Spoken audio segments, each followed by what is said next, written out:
E.G. Marshall, chauffeur of this ominous omnibus, which makes unscheduled stops for terror, suspense, and murder.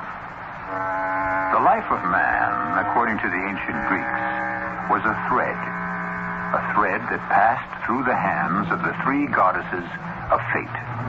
The first was Clotho, who spun the thread. The second was Lachesis, who wove the design. And the third was Atropos, grim, implacable Atropos, who used the sharp and terrible shears. Atropos, who cut the thread of life for all eternity. I don't want you to go. Why not? I told you why not. I can foresee the future, and I know the plane will crash and you'll be killed. You know this? Yes, Ted. I saw it in a dream. I'd like to test your powers of prophecy. You say you see what's going to happen to me 12 days from now, on March 12th. I've seen it. You get killed at the airport. Tell me, what else did you see? What was on the stock market page? Who won the races at Starlight Park? Well, that's not... That's what? You say you can foresee the future. I can, Ted. Believe me. I will. If you can tell me what stock to buy. Well, I'm waiting.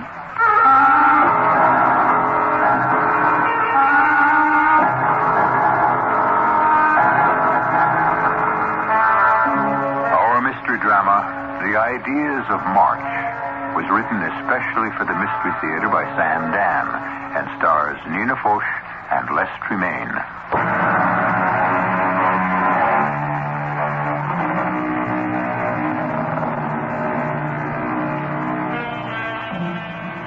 Albert Einstein had a theory. It was called relativity. Although it changed the scientific thinking of the world, less than a handful of people can actually understand it. One facet of it says, in a general way, if you travel at the speed of light, the past, the present, the future become all tangled up with each other. In a general way, then, this could mean that the future has already happened, off somewhere, and it's waiting for us to catch up with it. Well, then, is it possible, somehow, to catch a glimpse of it? There are people who say we do, in dreams. The problem is, most people's dreams are mixed up, confused, and obscure, as were the dreams of Cassandra Morrow, until very recently, until last night. Last night, she had a dream that was so clear, so precise, so real. It's 7 o'clock in the morning of March 12th. A morning that is still almost 2 weeks in the future. Ted is gulping down a cup of coffee, and we are having an argument. A very bad argument. I just have time to get to the airport. Ted, please don't go. Oh, what's the matter with you? Don't shout at me. Oh, please be sensible, be reasonable, be rational. Why can't you believe me? What am I to tell Mr. Henderson? I can't go to Chicago because my wife had a bad dream? You won't live to get to Chicago. That plane will crash on takeoff. Cassie, this is the biggest day of my life.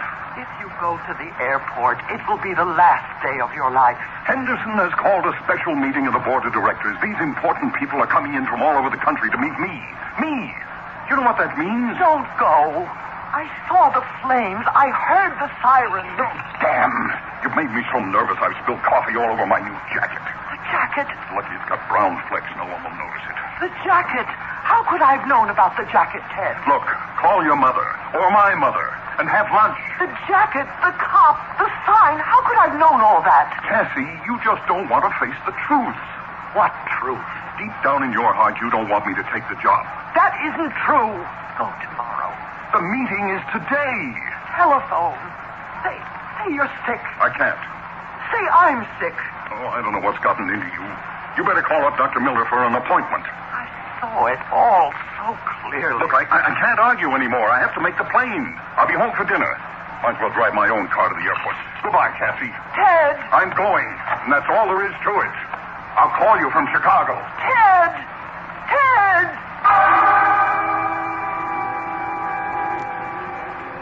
I want to stop dreaming, but I can't. I hear the car starting up in the driveway. What an incredible dream I'm having. Never was there such detail. I could hear the percolator, the ticking of the clock. There was a whippoorwill that started his song outside the window every morning, and now I heard him, too. Ted's car pulls out of the driveway. I had to stop him. I would stop him. I'll catch him before he gets to the airport. I back my car out of the driveway. I race for the turnpike. I disregard stop signs, traffic lights, and it isn't long before I hear...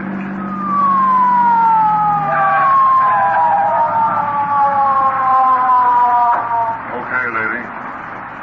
Let me see your license and registration. Officer, I don't have time. You'll just have to make the time. Now, who are you trying to kill? I have to save my husband. You have to save your husband. I thought I heard them all. Okay, let's hear this one. I have to stop my husband before he gets to the airport. Why? Because he'll be killed. How? It's going to be an accident. There's going to be an accident. Yes. How do you know? I had a dream. You what? I had a dream. Hey, what are you trying to handle? Oh, please believe me. Now, look, miss. That's Mrs. I'm Mrs. Morrow, and I have to save my husband. I just cannot sit here. I'm afraid you'll just have to sit here. You're in no condition to drive that car. Now, you just sit there quietly, and I'm going to radio back for someone to come along and help. Officer, Now, please. lady, you just sit there and, look at that sign. See the billboard about the new picture at the drive-in. See, it says Endless Love, starring Robert Gaylord, a very handsome guy. Why don't you think about him while I go... I won't sit here. Hey, stop! Wait a minute! Stop! I floor the pedal. The needle springs violently to the right, to where it had never been before. All the way to the right-hand edge of the gauge. No one could ever catch me, but I had to catch Ted. The car rattles and shudders. The whole world seems to twist and spin crazily. And then I see the nightmare flashing of red and blue lights, the terrible howling of the sirens, and my own voice suddenly rises to a scream that drowns everything out. I'm too late. It has already happened. I see Ted's body, mangled, bloody, lifeless. And my scream dies to a moan. A low and terrible moan. Oh. Cassie, wake up. Angel, wake up. Darling, wake up. You're having a bad dream.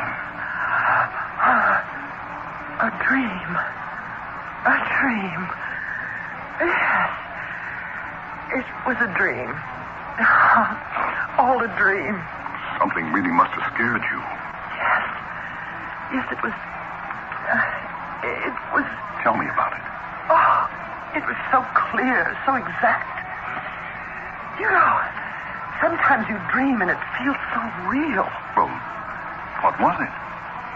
Oh, it was silly. Tell me. No. Oh, why not?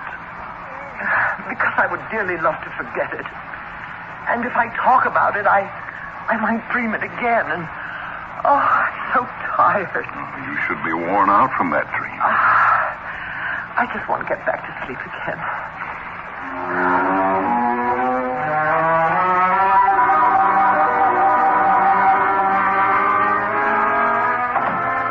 Ted? Yes, indeed. Dinner ready? I never even heard you leave the house this morning. Well, you had a rough night. Thought I'd let you sleep. I hope you made yourself some breakfast. I didn't starve. You feeling okay? Why shouldn't I be feeling okay? Well, you had a very bad dream. Seemed to take something out of you. I was worried about you all day at the office. Well, if you were so worried, why didn't you call? Why didn't I call? To call or not to call, that was the question. What question? Well, first, I was tied up all day. And second, I wanted to tell you about it in person. Tell me about what? Tell you that I'm going to be named Vice President in charge of production. Ted! Vice President Ted, if you please. It's going to happen. It's already happened. Sterling sent in the recommendation to Mr. Big Wheel himself, Henderson, in Chicago. Vice President. Money, bonus, stock options, the whole works. I have become what is known as management. You know how people talk about they? I have now become a they.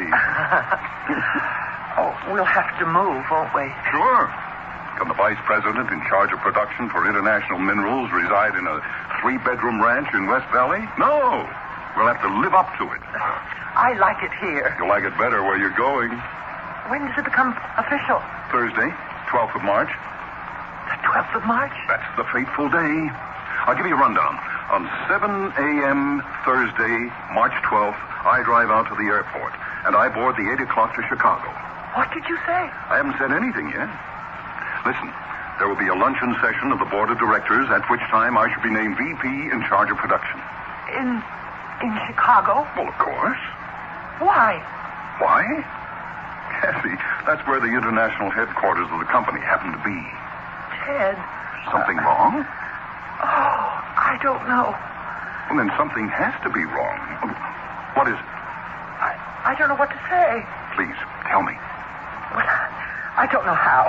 Well, try. You know that dream I had last night? I dreamed that it was 10 days from now. The Thursday morning of March 12th. Well, that's a coincidence. And I dreamed I tried to stop you from going to the airport. But why? Because there would be an accident and you would be killed. That's what I dreamed. Oh. Well, I hope you woke up before anything drastic occurred. No, I didn't wake up. Not until I had seen the ambulances and the emergency crews and... And what? And I saw you dead. Are you sure I was dead? Please, don't make me talk about it. Oh, don't make me think about it. It was horrible. Well, forget it. Why did I have a dream like that, Ted? Why should I dream that? That you would die in an airplane accident on March 12th. I don't know. You're probably scared of me flying when you heard that I was scheduled to go to Chicago. No, Ted, you're not listening. This was last night, before I knew you were going to Chicago on the 12th. Before you knew. Darling, there's an explanation for everything. Well, how do you explain this? Well, let's see if we can analyze the thing. March 12th, what, if anything, is significant about that date? Does March 12th mean anything to you? No. March 12th? Oh, of course. What is it? I know why you don't want me to go to Chicago. Why? Because that's where Marcella Thornton lives. Oh, Marcella. I haven't thought about her in years. Oh, is that so? You forget that Marcella and I were supposed to be married 12 years ago. On what date? March 12th? Oh, but Ted, I knew it was over between you and Marcella. I knew you chose me. But a little residue of doubt may still be lurking in your subconscious. It was 12 years ago, 12th of March. All those 12s coming up must have overwhelmed you. No, Ted, no.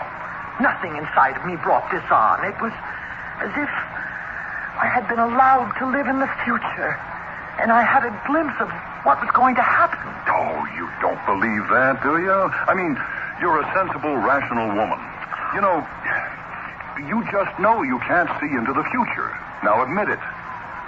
Well... Look, on the basis of that dream, do you want me to cancel the trip? Well? No, I suppose not. Why don't we forget it? Incidentally, there was a sale at Ross Meyer's. I picked up a honey of a jacket. Oh, it's about time. You need new clothes. Yeah, let me open the package. I was thinking of wearing this to Chicago. They're a very informal group. No, wait. Ted, wait. Before you open the package, see if I can tell you what color it is. It's gray with brown flecks. Well, how'd you know? You must have been spying on me. There, see? Oh! It's exactly the way you described it. Ted, that jacket. That's the jacket you were wearing in my dream. That's the jacket you were wearing on Thursday morning, the 12th of March.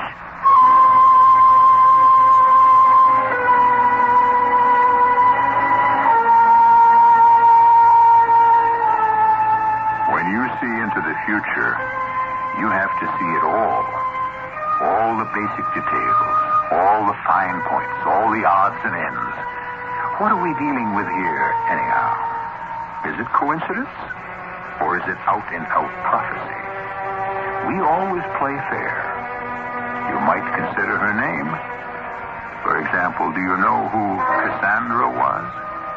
Well, we'll explore it all further when I return in just a few moments with Act 2.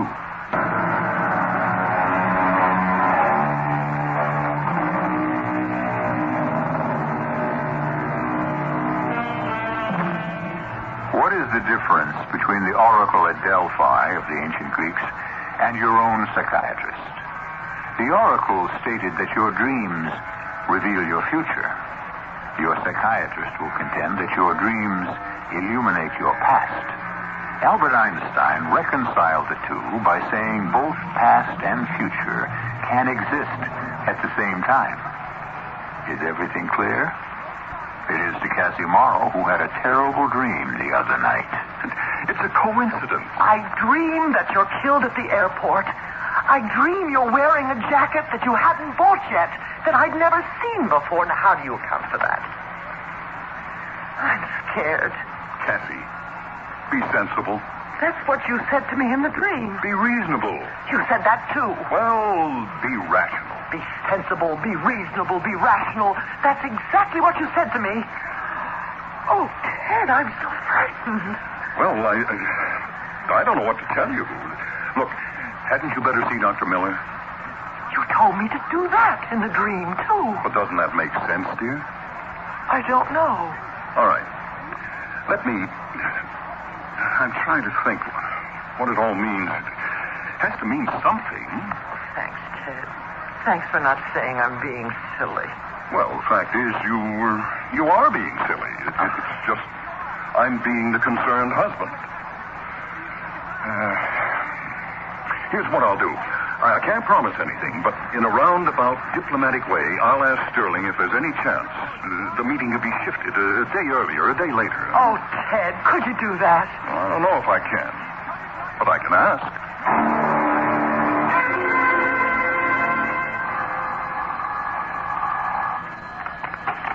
Hello? Cassie, What is it, Dad? look, on this thing, this dream of yours, well, Well, what? I couldn't even bring it up. Sterling hit me first thing. He said March 12th is going to be a big event at the company. They're even bringing in the European people, and I just couldn't. Well, I couldn't ask. Oh, Ted, you must. Honey, everybody has bad dreams, and this is the 20th century. I mean, look, maybe you had better go see Dr. Miller. And what will he tell me? I don't know. But somebody has to tell you something that'll make sense.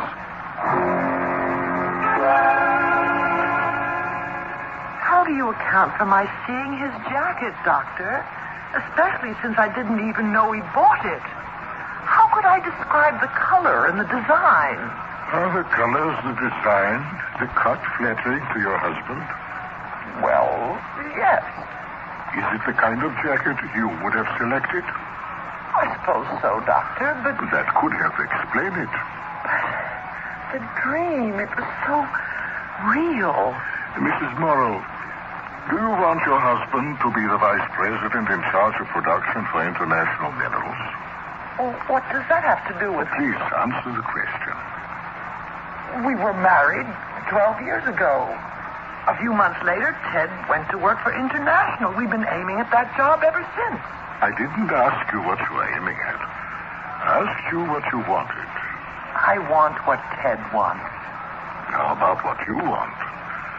Life is more than what a person does for a living, or it should be. On the way to your goal, perhaps you found a way of life that appealed to you. Friends, community.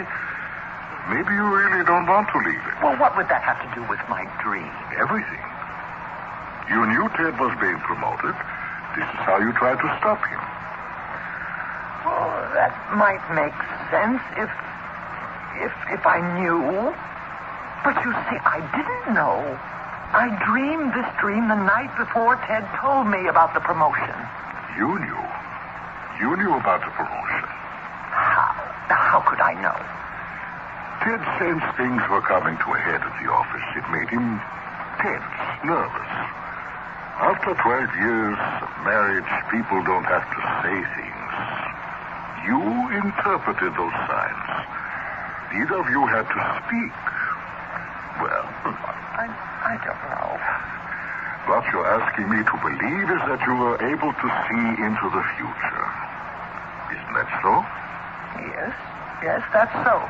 Now, you should realize that such a thing is impossible. Why? Why is it impossible? Because such things are not humanly... Well, it just doesn't happen. You mean no one has ever been able to foresee a distant event? Well, I would say so. How about these people you read about in the papers? These people who My foretold... dear Mrs. Morrow, you want to indulge in quackery? I know all about people who claim to have foretold the assassination of a president or the breaking out of a war, but does anyone keep score of their predictions? How many never happened? What is their batting average? Still, there are people who have had premonitions of... Of what? Some disaster, usually? The death of a loved one? Well, what about it? If you keep worrying about something constantly, and one day it happens of its own accord, that's not prediction. That's coincidence. I know all the arguments are against me. But I know I saw it all so plainly. I'm trying to tell you why. You don't want him to go. I wouldn't stand in the way of his becoming VP in charge of production. That's something less than a ringing endorsement. And then, of course, we have Marcella. No, I deny that completely. Is Marcella married? I don't think so. What is she? Well, no.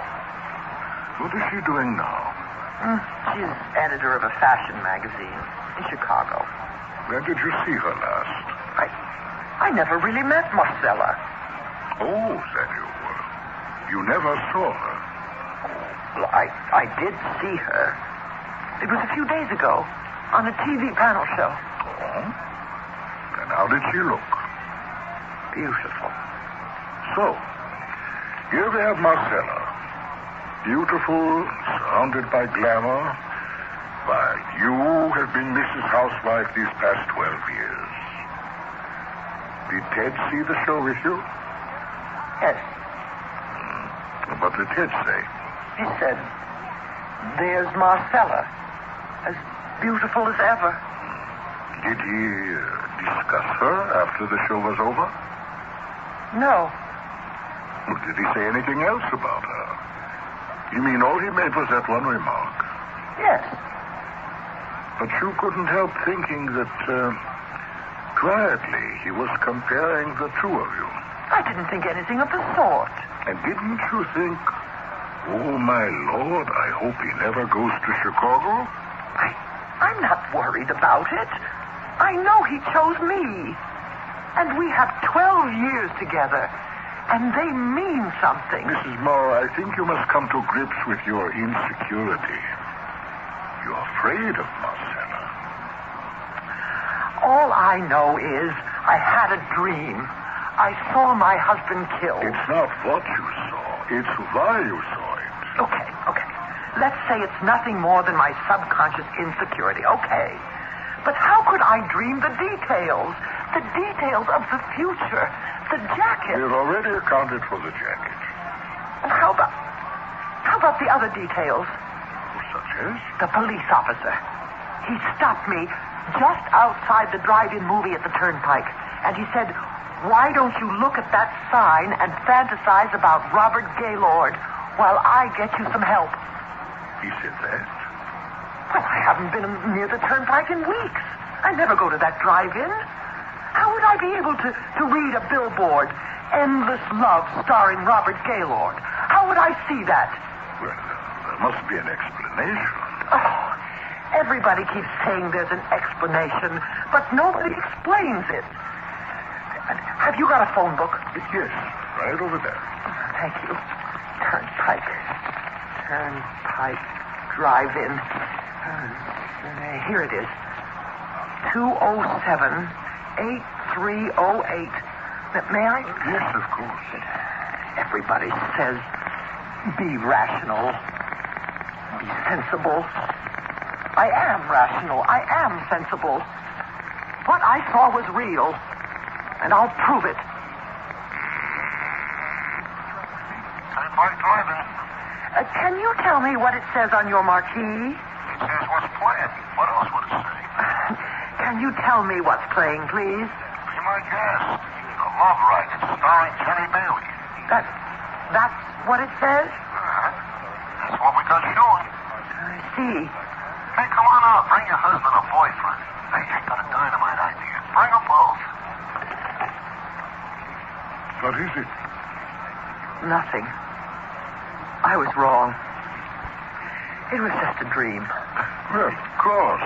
I mean, it was just a dream. A dream like any other dream, and it probably means nothing at all. Well, it probably means something.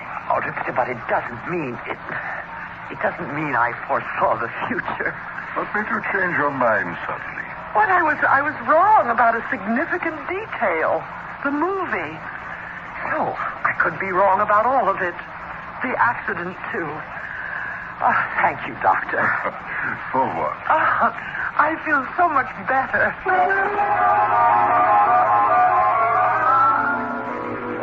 But I only felt better for a few minutes. The movie bothered me. I knew what I had seen on the billboard so clearly, so plainly, and it occurred to me I had better ask that question again, and differently.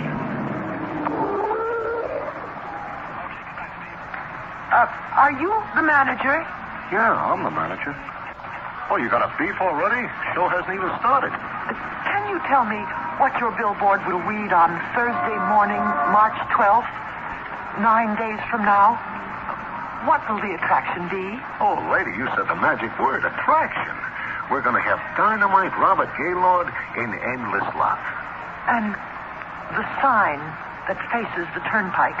Well, of course, it faces the turnpike. How else would people be able to read it? Will it read Endless Love, starring Robert Gaylord? Well, what do you want it to read? Those are the facts, ain't they? Yes. Yes, those are the facts.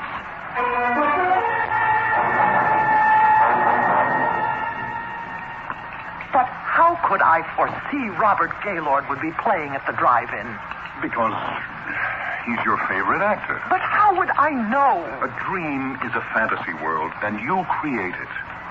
And there are no real foundations for anything. You wanted that picture to be playing there, so that's what the billboard said.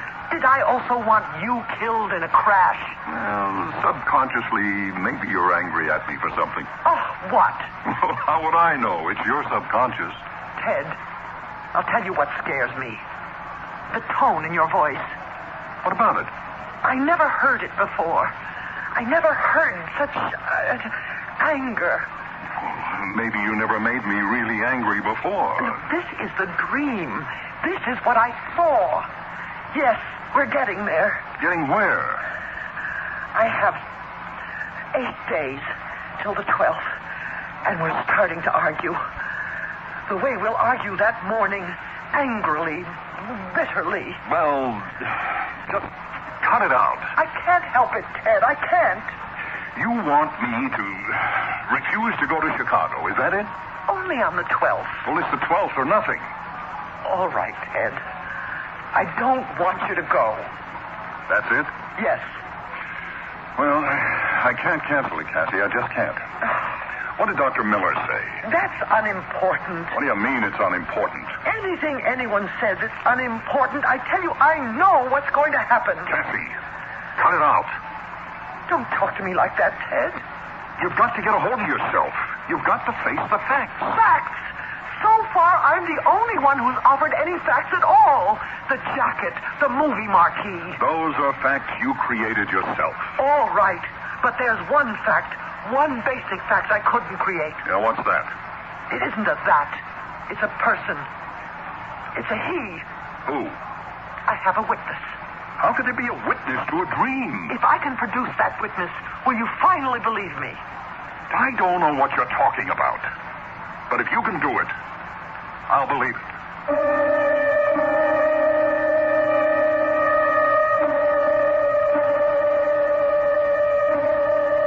Who is this person who can vouch for the authenticity of Cassie's dream? If she says there's a person, then she definitely is able to name that person. And since we try to play according to the rules, you know we aren't going to drag in anybody out of left field. That person has to be someone you've already met. But who?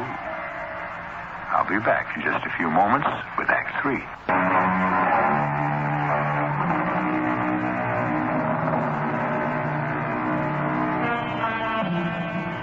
We deal here with the basic subject of dreams and what they are. And what are they? A kaleidoscope of what has already happened? A churning maelstrom of our hopes, fears, and desires? Or are they windows into the future? Cassie Morrow never thought much about it, one way or another. But right now is all she can think about. Okay, I'm listening.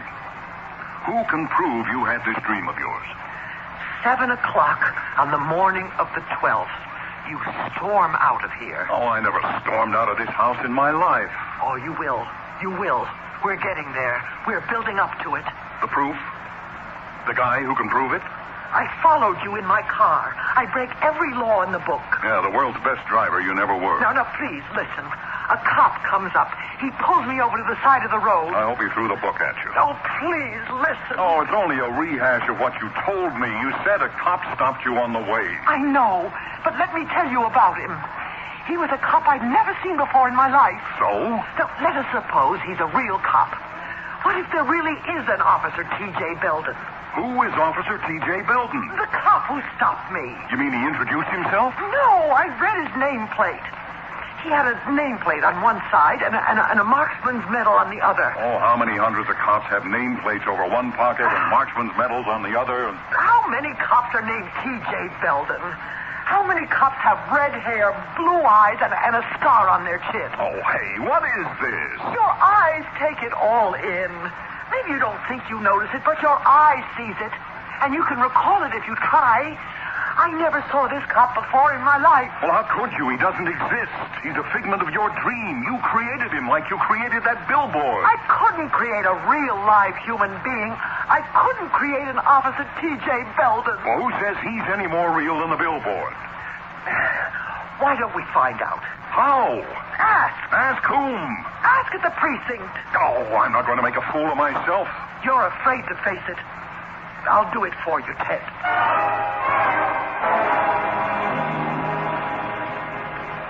Yes, ma'am.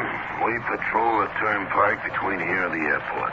Sergeant, would you have an Officer Belden? A T.J. Belden? Why do you ask, ma'am? Well, Do you wish to register a complaint? No, not at all. I just want to know. Lady, the personnel of any precinct is a matter of record. I couldn't keep it from you. I'm not saying... If it came to it, you could have a lawyer compel the department. No. I only want to know if an officer named T.J. Belden will be patrolling the turnpike on the morning of the 12th. Look, ma'am, we have no Officer Belden. Oh. I don't know the man. He might go to Central Headquarters downtown. I see. Thank you. It makes me feel wonderful to hear that. Oh, thank you again. Now, finally, the thing could be laid to rest. If a dream is to be more than a fantasy, then all the details must be real. And if I had fantasized an Officer T.J. Belden, then I could have fantasized the rest. And I was feeling wonderful as I walked out the door. And then I saw him coming in. A tall, reddish-haired cop with blue eyes, a scar on his chin, a marksman's medal over his right shirt pocket, and a nameplate over the left which read T.J. Belden. I thought my heart would stop. I stood by the doorway. I watched him approach the desk. Patrolman T.J. Belden, Sergeant. I'm being transferred on the 12th here. My papers. Belden, huh? Hey, where have I heard that name before? Oh, yeah. Just a minute ago, some dame was asking for you. Dave asking for me? How'd she know I was coming here?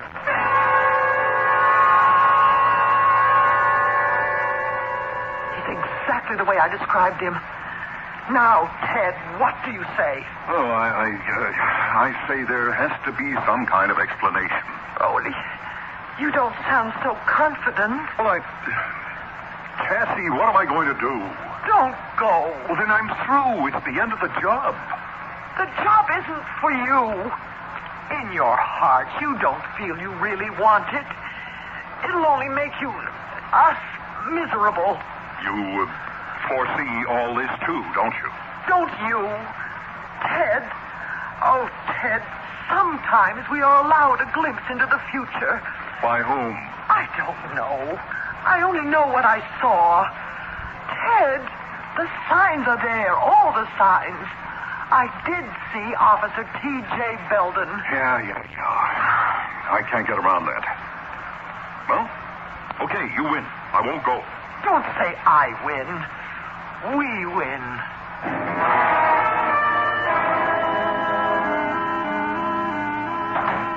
Hi. Just in time for dinner. Steak. Yeah. Oh, you sound low. A drink? No. Well, what happened after you told them you couldn't make it on the 12th? I bet all your fears were groundless. They can't afford to lose a good man for a trivial reason. What did they say when you told them? I didn't tell them. You didn't? But I thought you'd agreed not to go to Chicago. Yes, I did. I did because you scared me. All I told you was the truth. You scared me with Officer Belden. After all, how could you conjure him up out of nothing? I never saw him before in my life. Well, if that's true, and it wasn't a dream, then it was truly a prophecy. If it's true, if you never saw him before. I never did. But it isn't true. You did see Officer Belden before. That's impossible. Then you brought him back into a dream. But I tell you... 5 years ago, you were ticketed for driving through a stop sign. I don't remember. Look, this thing about Belden, it bothered me and bothered me. Why not? My whole future was at stake. So I didn't go to the office. I drove around thinking, just thinking. Then I remembered the traffic ticket. Would you by any chance remember the cop who wrote the ticket? But how could I remember a cop who gave me a ticket 5 years ago? Mm-hmm. So I went down to the Central Traffic Bureau, and I went through the old records, and I found the ticket. And you know who the arresting officer was? Yeah. None other than T.J. Belden. Thomas Joseph happens to be his full name. Oh, but how could I remember the face of an officer who wrote me a ticket a long time ago? You've already asked that question, and it doesn't matter. He's part of your subconscious mind, and so you created him for your dream. You would have me jeopardize my entire career over a silly dream. It's not a silly dream. I've humored you long enough. And I don't want to hear one more word about it.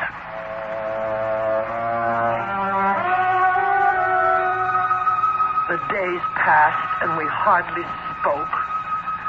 Because what was there to speak about? And then, it was the morning of the 12th. The morning I had dreamed about 12 days before. And suddenly it was the dream come to life. Words exploded between us. Be sensible, be reasonable, be rational. Oh, damn. Spilled coffee all over my new jacket. The jacket? How could I have known about the jacket, Ted? The jacket, the cop, the movie sign. How could I have known? Look, you won't face the truth. Deep down in your heart, you don't want me to go to Chicago. You're afraid of Marcella. You don't want me to take the job. Go, but go tomorrow. I'm going today. And that's all there is to it. I'm living through it again. But this time I'm awake. Wide awake. I'm not dreaming. I know I have to stop him. Stop him somehow before he gets to the airport. Before he gets on that plane. Before that plane takes off. In the dream I was too late. But this time I'll go faster.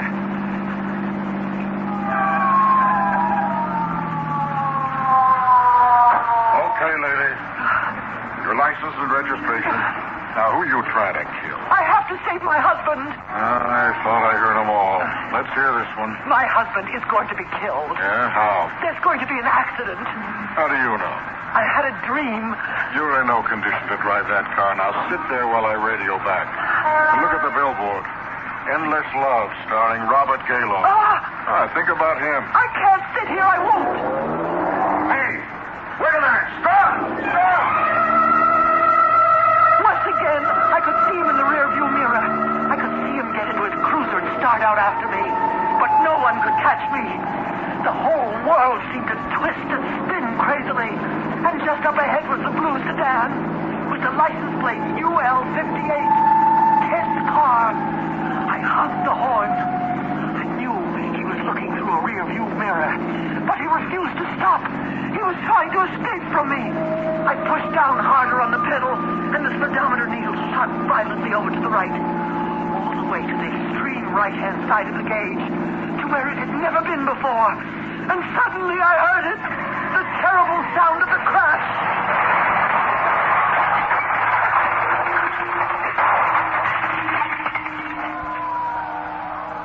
And for a while I didn't know anything.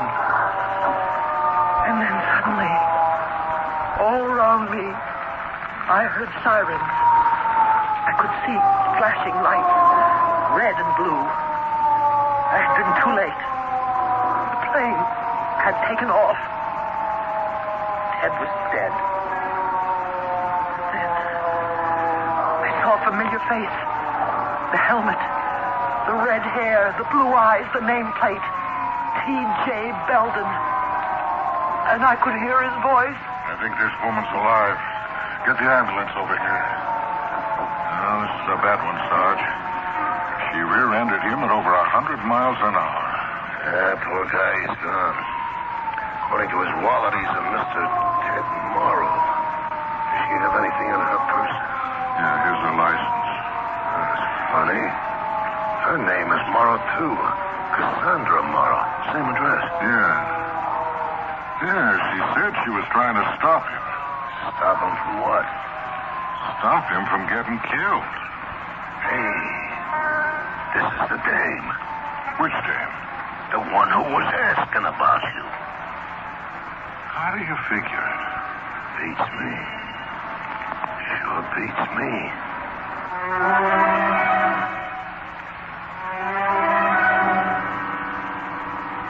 It sure beats me.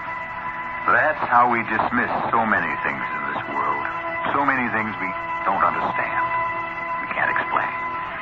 How many times do we stand without knowing at the edge of quicksand, near the edge of the volcano, within the reach of the jaws of the shark or the fangs of the snake? How many things are hidden and yet just beneath the surface? I shall only be hidden for a few moments, and then I shall return.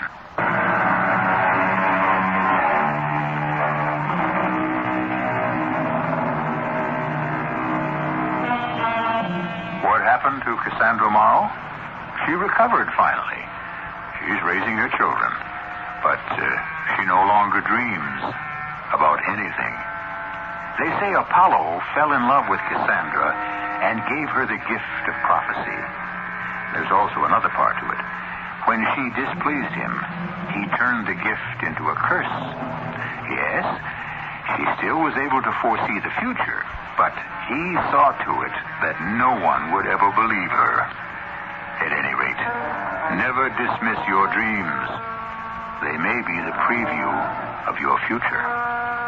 Our cast included Nina Foch, Les Tremayne, Bret Morrison, and Lou Krugman. The entire production was under the direction of Hyman Brown. And now, a preview of our next tale. Arrivederci, Janus. Arrivederci. How will I know? I will call you the moment he is finished. I don't know how to thank you, Professor Manzini. Oh, yes, sometimes, friend. No need to thank me. Nor will you want to when I'm finished with you. Murderer, assassin,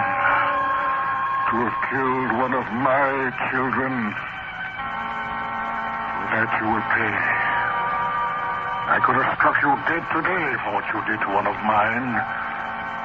But I stayed my hand a little while. I have other plans for you than just revenge. Marshall, inviting you to return to our Mystery Theater for another adventure in the macabre. Until next time, pleasant dreams.